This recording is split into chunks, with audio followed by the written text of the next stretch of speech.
जैसे किसमें केवल एक ही पद है 5x²। द्विपदी बायोनोमियल, जैसे इसमें देखिए दो पद हैं, एक पद 5x² और एक पद 2x, और ये योग द्वारा आपस में जुड़े हुए हैं। त्रिपदी ट्राइनोमियल 5x³ + 4x² + 7x। गुणांक, जिसका विशेष चर पद में गुणा हो रहा हो उसे गुणांक कहते हैं। इस पर भी आधारित कई क्वेश्चन हैं कि गुणांक किसे कहते हैं, और आपको समीकरण कोई बीजीय व्यंजक दे दिया जाएगा और उसमें पूछा जाएगा कि इसका गुणांक बताइए। तब आप ध्यान रखना कि जिसका गुणांक वो पूछ रहे हैं उस चर पद में, उस विशेष चर पद में किसका गुणा हो रहा है वही गुणांक है। जैसे 5x³ + 4x² + 7x में x³ का गुणांक कितना है 5, x² का गुणांक कितना है 4 और x का गुणांक कितना है 7। शून्य बहुपद जीरो पॉलिनोमियल, जिसमें बहुपद के सभी पदों के गुणांक शून्य हो, वो शून्य बहुपद होता है। बहुपद की घात, पावर डिग्री ऑफ पॉलिनोमियल।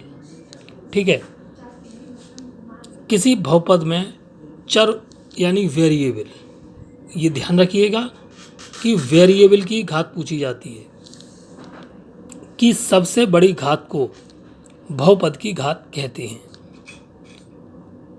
आवश्यक बात, शून्य बहुपद में कोई घात नहीं होती है।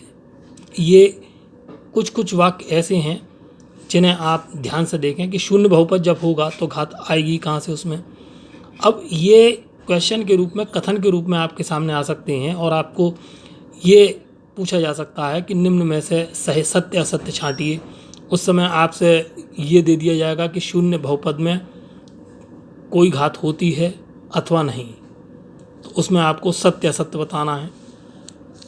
ठीक है, इसलिए ये ध्यान रखेंगे कि शून्य बहुपद में कोई घात नहीं होती। ठीक है, साथ ही जिस व्यंजक में चर की अधिकतम घात 1 हो उसे रैखिक बहुपद कहते हैं।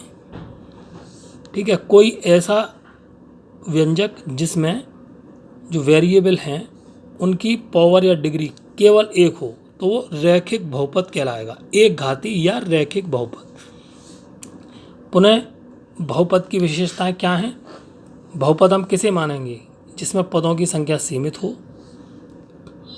प्रत्येक पद से चर राशि का गुणांक एक वास्तविक संख्या रियल नंबर हो, तीसरा चर राशि का घातांक धन पूर्णांक हो। इन परिभाषाओं को आप बार बार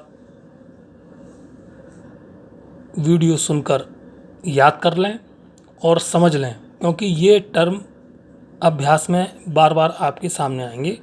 तो उस समय आपको ये क्लियर होना जरूरी है कि चर यानी वेरिएबल क्या है, अचर यानी नॉन वेरिएबल क्या है, क्या एल्जेब्रिक एक्सप्रेशन होते हैं, क्या पॉलिनोमियल होते हैं, मोनोनोमियल में क्या खास बात होती है, बायोनोमियल में क्या खास बात होती है, ट्राइनोमियल में क्या खास बात होती है, गुणांक किसे मानते हैं, कैसे छांटते हैं, पावर डिग्री क्या होती हैं और हम कैसे पहचानेंगे कितने की घात लग रही है, और बहुपद हम किसे मानेंगे, ये सब आप इस वीडियो द्वारा समझ सकते हैं। शीघ्र ही अगले वीडियो में मैं एक्सरसाइज 2.1 आपको कराऊंगा। तब तक के लिए अपना ध्यान रखें, परिभाषाओं को बार बार याद करें।